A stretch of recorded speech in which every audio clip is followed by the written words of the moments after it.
Muy bien. Hechos 2:42, ¿qué nos dice? Es un texto que constantemente lo venimos repitiendo y repitiendo y repitiendo. Es un texto que de alguna manera determina cuál es la visión de nuestra iglesia, y no solamente la visión de nuestra iglesia, sino la misión de nuestra iglesia. Este texto determina por qué hacemos lo que hacemos. Este texto determina por qué de pronto nosotros estudiamos la palabra de Dios, por qué nosotros perseveramos en la oración, por qué nosotros perseveramos en la doctrina, por qué perseveramos en la comunión unos con otros, pero también ahí vas a encontrar por qué perseveramos en el partimiento del pan. Y quizás esta frase de partimiento del pan, para muchos como que, ¿qué significa realmente partimiento del pan? Y siempre debemos recordar qué significa el partimiento del pan. Hechos 2:42 dice, y perseveraban en la doctrina de los apóstoles, en la comunión unos con otros, en el partimiento del pan y en las oraciones. Muy bien, pastor. La doctrina de los apóstoles ya me queda claro, es la palabra de Dios. La comunión es el congregarnos, me queda claro. La oración está más claro que el agua todavía. Pero ¿qué es partimiento del pan? A veces uno dice, ¿qué es partimiento del pan? ¿No? ¿A qué se refiere con el partimiento del pan? Te lo adelanto, partimiento del pan no es otra cosa más que un simbolismo sobre el sacrificio de Cristo, porque su cuerpo fue partido en una cruz. Y en eso hay que perseverar, sí.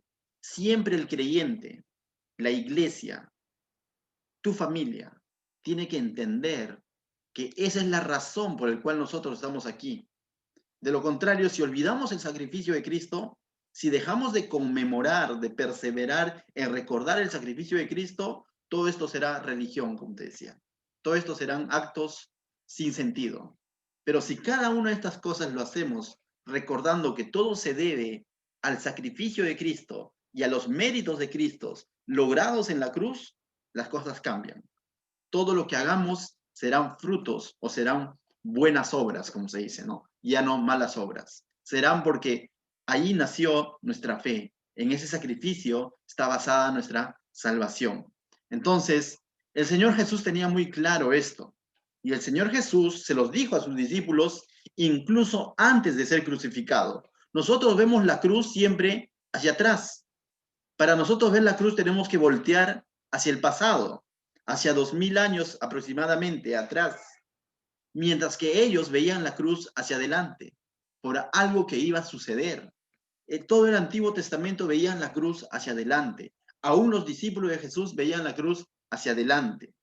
Y hoy, en Lucas 22, que te dije que lo puedas buscar, vamos a ver uno de los eventos que se dan justo previos a este sacrificio en la cruz. Esos eventos a puertas del sacrificio en la cruz. Y dice que el Señor Jesús mandó preparar un lugar para celebrar la Pascua. Se le envió a sus discípulos y sus discípulos prepararon el lugar para celebrar la Pascua. Y el verso 14 del capítulo 22 de Lucas dice, cuando era la hora, se sentó a la mesa. Señor Jesús era puntual, ¿no? Cuando era la hora es la hora, ¿no? Cuando era la hora, dice, se sentó a la mesa. Y con él los apóstoles. Y justamente con él estaban los discípulos. ¿Quiénes discípulos? Los 12. ¿Estaba Judas? Estaba Judas. ¿Estaba Pedro? Estaba Pedro. Todos los 12 estaban con él. Y les dijo, ¿cuánto he deseado comer con vosotros esta Pascua antes de que padezca? Y aquí habla del corazón de Jesús, porque él dice, cuánto he deseado. Él deseaba tener este tiempo especial. Este tiempo especial no fue algo fortuito, no fue algo de, bueno, de coincidencia se dio. No, es algo que él lo había planificado. Por eso que versos anteriores, te pido que lo leas luego en casa, les había dicho, vayan a preparar un lugar para poder cenar. Entonces ahora el Señor Jesús se sienta a la hora exacta y dice, cuánto he deseado comer con vosotros esta Pascua. ¿Y qué es la Pascua, no? ¿Qué es la Pascua? Ellos como judíos celebraban la Pascua. La Pascua era una celebración judía que recordaba cómo Dios juzgó a Egipto. En el libro de Éxodo vamos a ver eso a detalle, ¿no? La Pascua era una celebración judía que les recordaba a los judíos cómo Dios juzgó a Egipto y al mismo tiempo preservó la vida de los judíos pasando de largo. ¿Qué significa eso?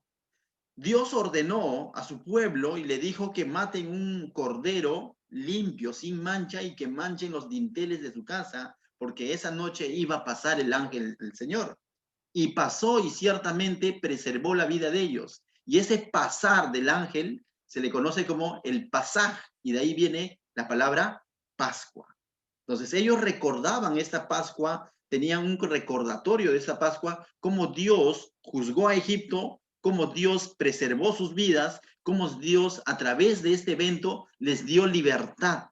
Entonces, eso viene a ser la Pascua para el judío, cómo Dios le está dando libertad del imperio egipcio, de esa esclavitud, de ese sometimiento, de esa dureza con la que los trataron. Entonces, ellos recordaban con la Pascua esto. Pero Jesús justo escoge esta fecha para instaurar, por así decirlo, una nueva Pascua. Y tú dices, ¿una nueva Pascua? ¿Y qué significa eso? Recuerda que en la Pascua anterior mataban un cordero sin mancha, pero Juan, cuando vino y anunció la venida de Jesús, Juan decía, he aquí el Cordero de Dios que quita el pecado del mundo. Y de tal manera que Jesús es el Cordero sin mancha, ¿no? Él es el Cordero que va a quitar ahora el pecado de nosotros. Ahora, entonces Jesús es el Cordero de Dios enviado por el Padre para morir durante esta nueva Pascua para nosotros, ¿no? Jesús es nuestra Pascua ahora.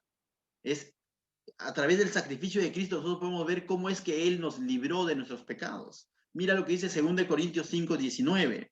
Dice, dice que Dios estaba en Cristo reconciliando consigo al mundo, no tomándoles en cuenta a los hombres sus pecados.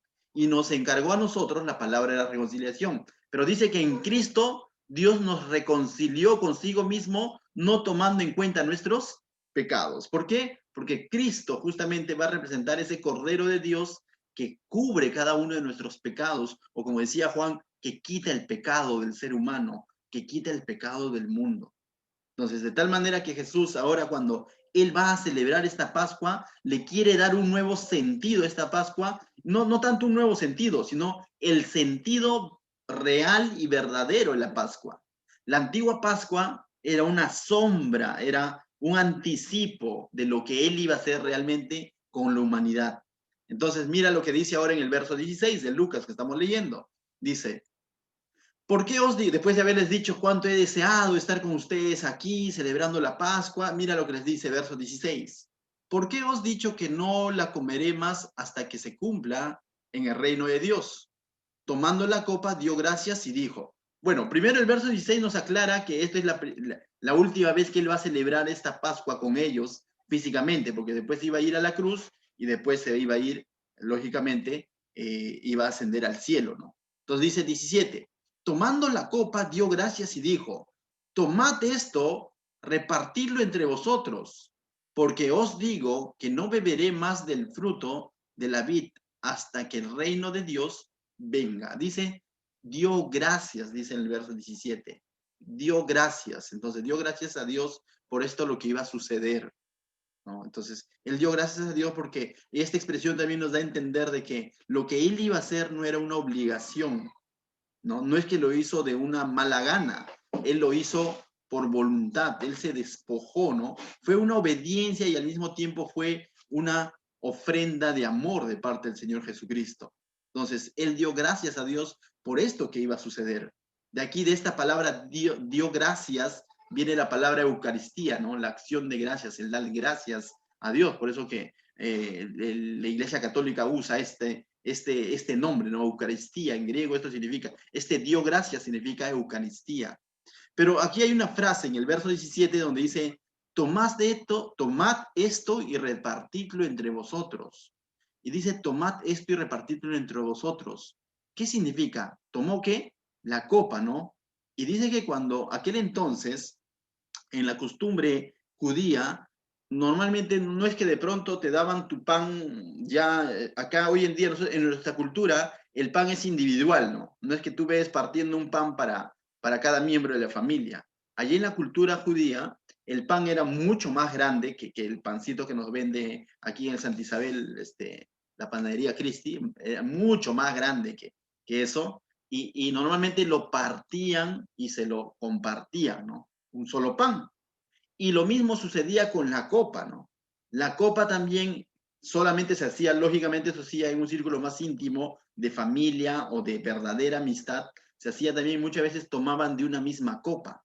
No existían los vasitos descartables, para ti un poquito, no. Normalmente tomaba de una misma copa y se lo pasaban. Por eso dice, tomad esto y repartidlo entre vosotros, ¿no?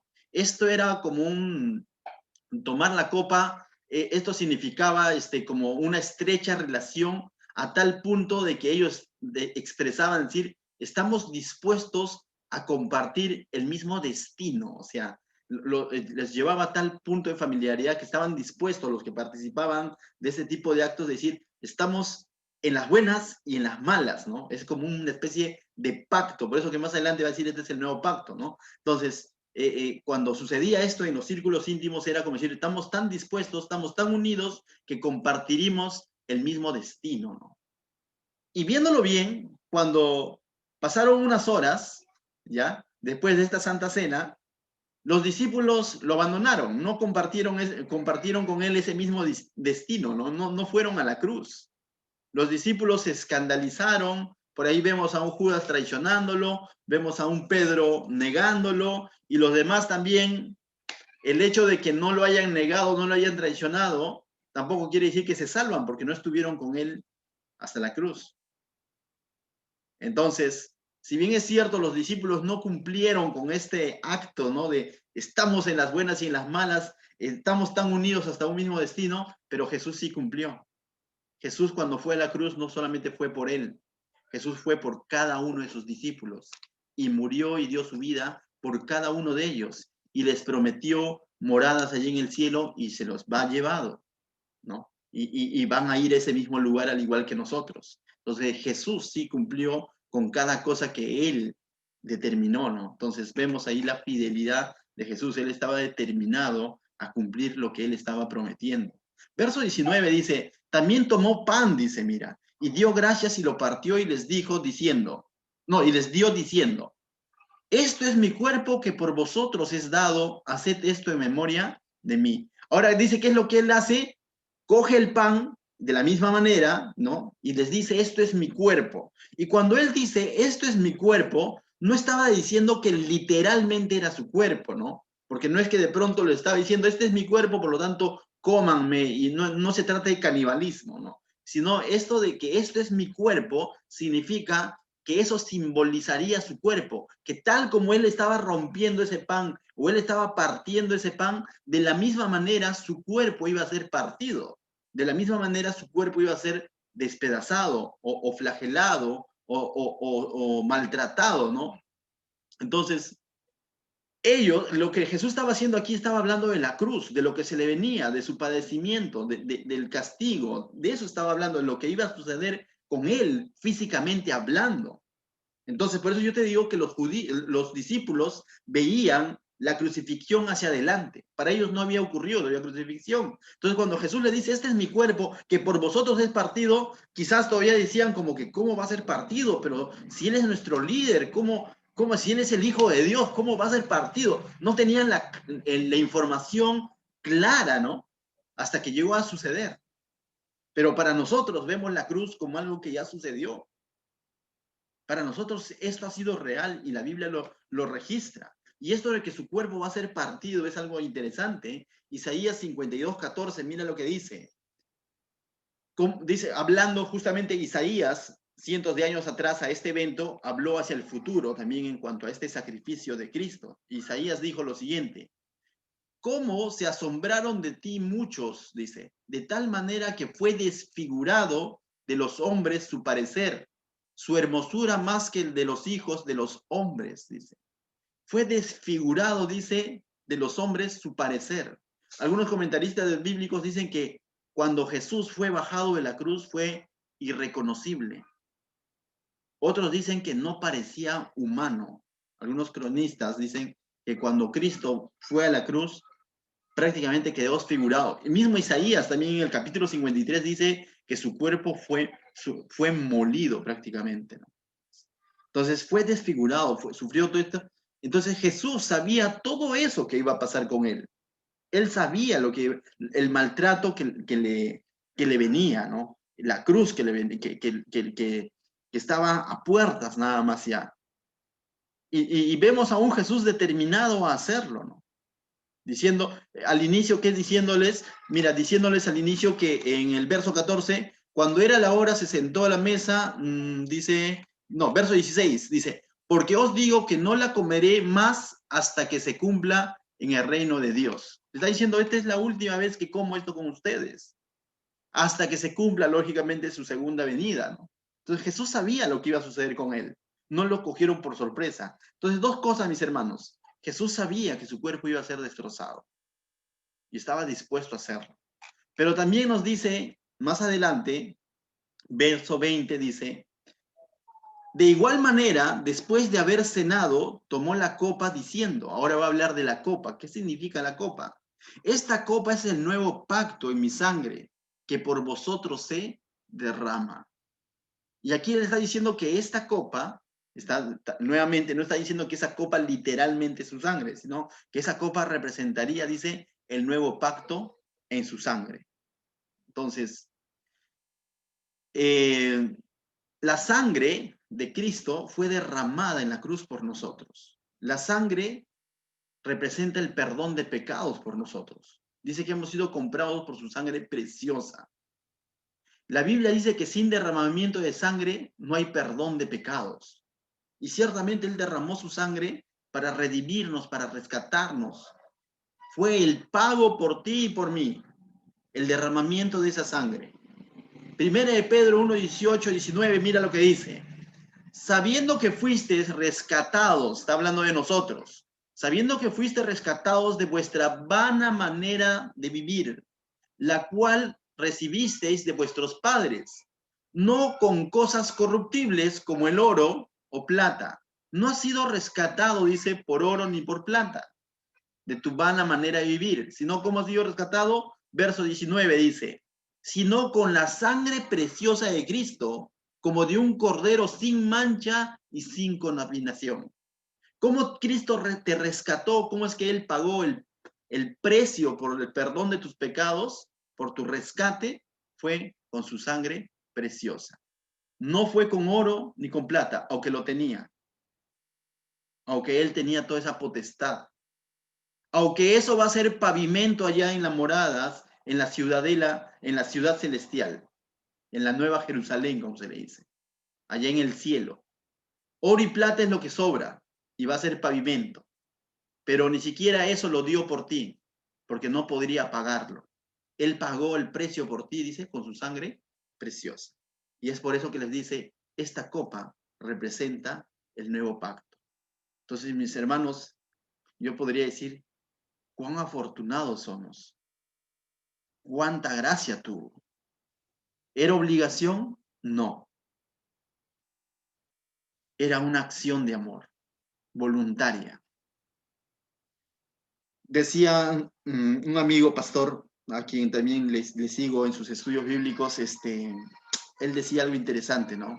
Allá en el cielo, justo estaba estudiando últimamente el libro Apocalipsis, me tocó hacer un resumen de todo el libro, y decía este pastor en su comentario, decía lo siguiente, allí en el cielo, cuando justamente se dé, cuando Cristo venga en las nubes, venga a poner orden aquí en la tierra, va a ir un ejército de ángeles.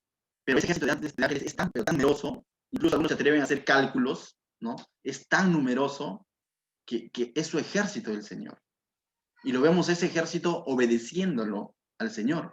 Ahora yo te digo, cuando él estaba siendo arrestado y de pronto Pedro saca la espada y interviene pretendiendo defender a Cristo, cualquiera esperaría de que Cristo diga, no, oye, ¿verdad, Pedro? Me has hecho entrar en razón. ¿Quiénes son ellos para tomarme preso si yo soy el Hijo de Dios y tengo ángeles allí en los cielos? Y a Cristo le hubiese bastado decir, y descendía esa legión de ángeles y desaparecían a todos.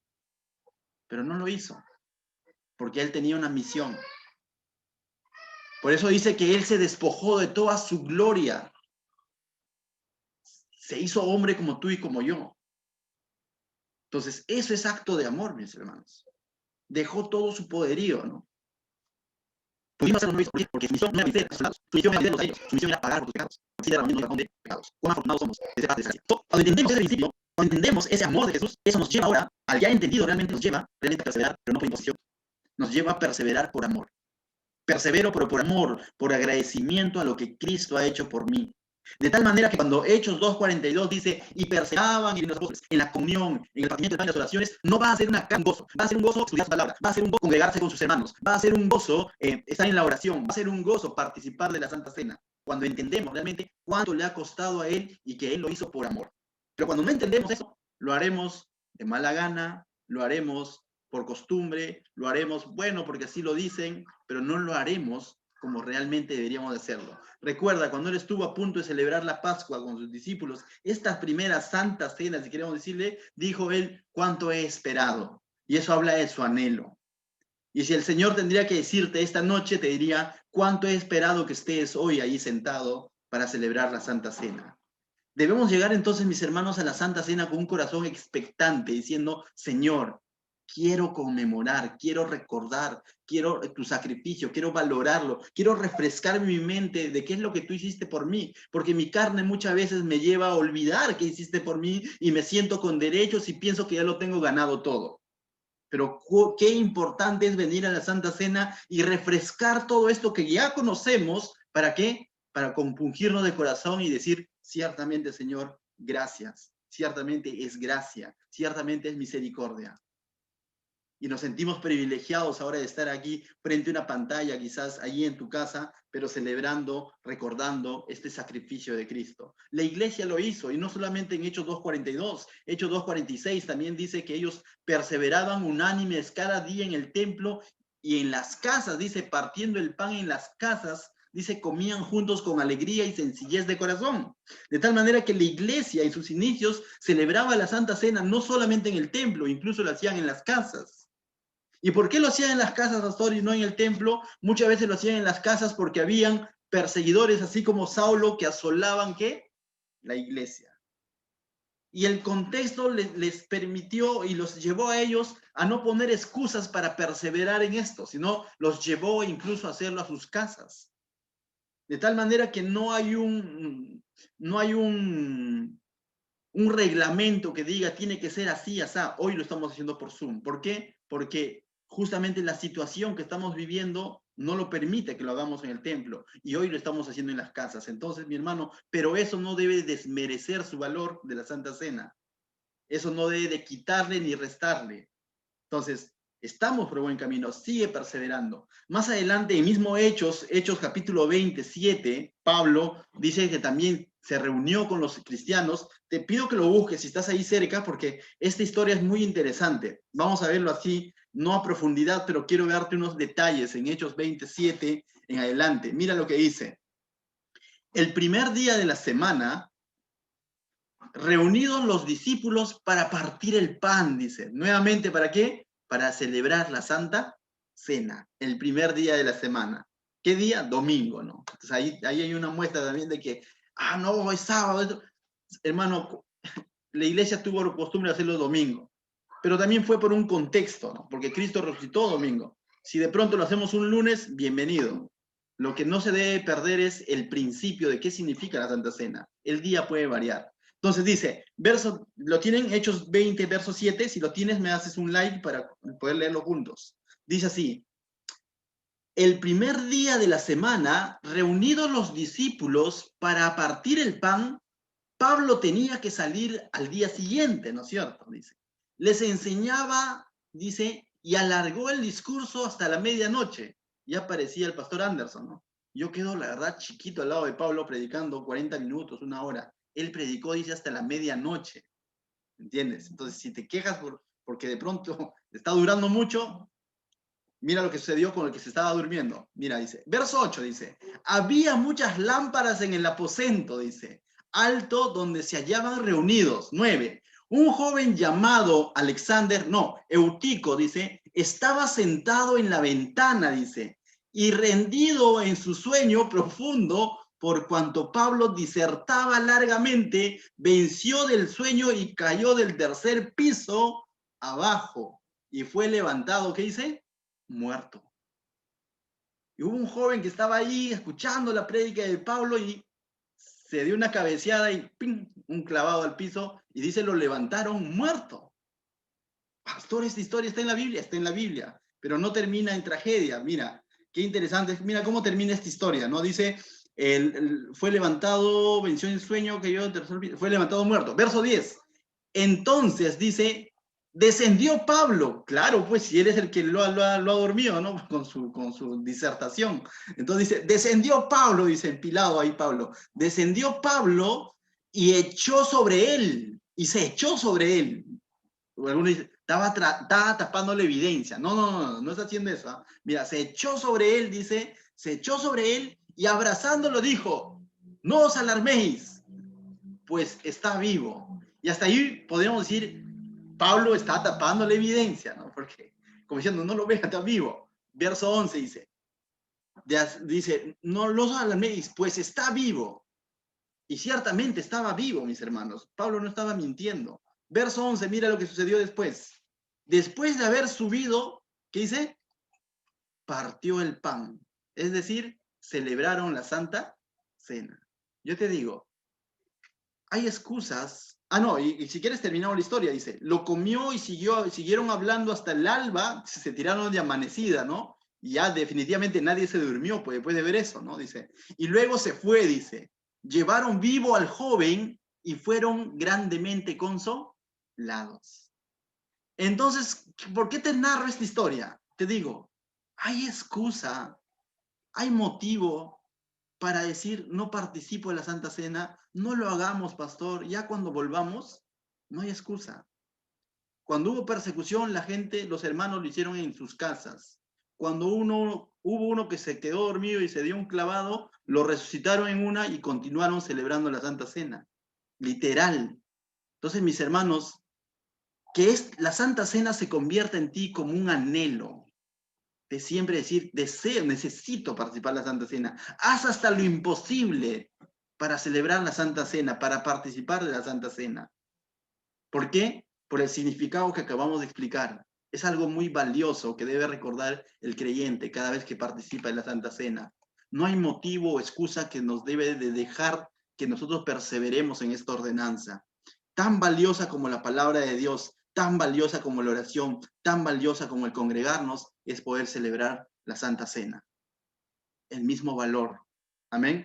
Entonces, mis hermanos, te animo entonces esta noche a que no le pongas excusas. Si tú dices por ahí, pero pastor, pero no me siento digno, de pronto estoy en pecado o creo que no estoy preparado. Si tú identificas eso ciertamente y eres sincero y dices, no me siento digno de participar en la Santa Cena, la Biblia, justamente en 1 Corintios capítulo 11, que normalmente leemos para celebrar la Santa Cena, dice algo muy interesante. Examínese cada uno a sí mismo. ¿Y qué quiere decir examínese cada uno a sí mismo? Póngase a cuentas con el Señor. Un lenguaje más sencillo. Si tú dices que estás en pecado, no te sientes digno, ¿qué esperas para arrepentirte? Es una oportunidad la Santa Cena para restaurar nuestra comunión con Dios. La Santa Cena no puede ser como un impedimento para restaurar nuestra comunión. Ah, como estoy mal, entonces no participo. ¿Y qué? ¿Hasta cuándo? ¿Hasta la siguiente Santa Cena?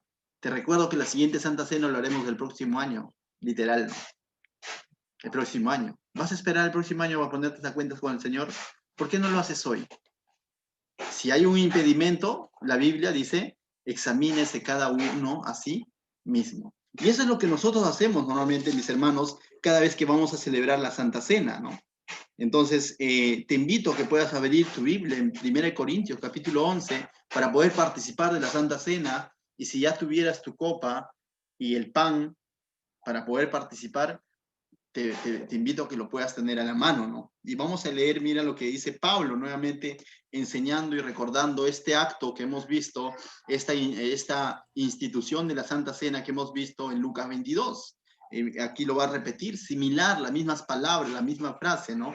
Como te decía, y si la Biblia repite la misma frase con las mismas palabras, es porque esto es importante que lo sepamos. Verso 17 dice, ¿estamos ahí? No, verso 23, disculpen. 1 Corintios, capítulo 11, verso 23. Dice, Porque yo recibí del Señor, dice, lo que también os he enseñado, que el Señor Jesús, en la noche que fue entregado, tomó pan. ¿Te das cuenta? Lo mismo. Mis hermanos, pero estaba obviando algo. En el verso, me permiten, en el verso 28 dice lo siguiente. Verso 28, capítulo 11, dice, por tanto, pruébese cada uno a sí mismo y coma así del pan y beba de la copa. Entonces, antes de proceder a comer del pan y beber de la copa, yo te invitaría que voluntariamente te pruebes a ti mismo. Y ya te dije, ¿qué es probarse a sí mismo? Es ponernos a cuentas con el Señor. Todos hemos pecado en mayor o en menor medida, aunque los pecados no tienen rango, ¿no? Pero todos hemos pecado y todos sabemos cómo está nuestra comunión con Dios. No la sabe el pastor, ni siquiera lo sabe el que está a tu costado. Tú sabes cómo está tu comunión con Dios y Dios también lo sabe. Entonces, ¿qué tal si le dedicamos un minuto para poder orar y ponernos a cuentas con el Señor allí en nuestros lugares antes de pasar a celebrar la Santa Cena? Amén.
Bendito Dios, Señor, te damos gracias esta tarde, Señor, tarde-noche, mi Dios. Y ciertamente, Señor, cuánto privilegio, Señor, tenemos de poder participar, Señor, de esta Santa Cena. Pero no queremos hacerlo indignamente, Señor. Queremos hacerlo con la reverencia, con el respeto, Señor, que tú mereces. Queremos ponernos a cuentas contigo, Señor. Tú conoces, Señor, el día a día. Tú conoces nuestros pensamientos, Señor. Tú conoces cuánto todavía padecemos, Señor, muchas veces con nuestras imperfecciones, Señor. Cómo es que muchas veces te fallamos por acción o omisión. Yo te pido que nos perdones, Señor, pero que nos permitas también, Señor, esta noche poder participar, Señor, de tu Santa Cena, Señor. Hoy entendemos que es un privilegio, es una necesidad, de que no debe haber excusas, Señor, para participar de ella, de que debemos de anhelar, Señor, de participar de la Santa Cena, mi Dios. Queremos conmemorar tu sacrificio, Señor. En el nombre de Jesús, la gloria y la honra sean para ti, Señor. Te pido por favor que nos permita, Señor, participar de esta Santa Cena. En el nombre de Jesús. Amén. Muy bien, hermanos. Entonces vamos a participar la cena dando lectura justamente al texto que normalmente se usa. Podríamos usar Lucas fácilmente. Ya estamos en Corintios, capítulo 11, verso 23 dice: porque yo recibí del Señor lo que también os he enseñado. El Señor Jesús, la noche que fue entregado, tomó pan. Y habiendo dado gracias, dice, lo partió y dijo: tomad, comed. Este es mi cuerpo que por vosotros es partido. Haced esto en memoria de mí. Entonces, mis hermanos, tomamos el pan y comemos recordando que es el cuerpo de nuestro Señor que fue partido.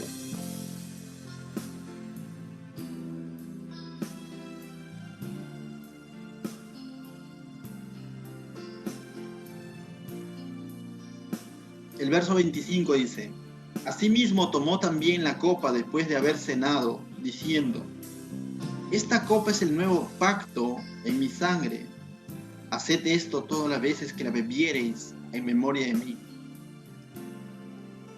Mis hermanos, tomamos la copa que representa la sangre preciosa que pagó por tus pecados, esta sangre de Cristo que nos rescató.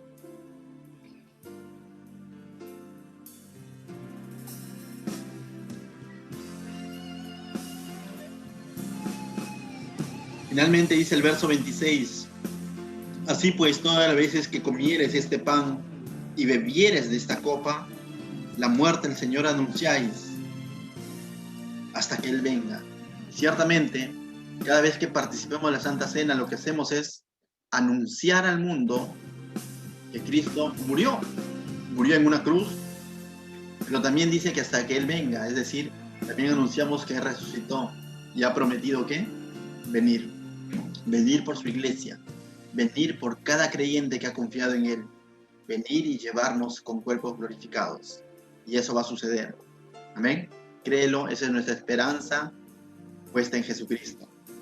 Entonces, mis hermanos, vamos a orar para terminar este tiempo. Padre mío, Señor, te doy gracias. Te damos gracias, Señor, por habernos permitido participar, Señor, de este tiempo hermoso, Señor, en el cual hemos sido ministrados por tu palabra y también, Señor, hemos podido participar de esta Santa Cena, Señor, que nos une, mi Dios, y nos recuerda que tenemos un mismo destino, Señor.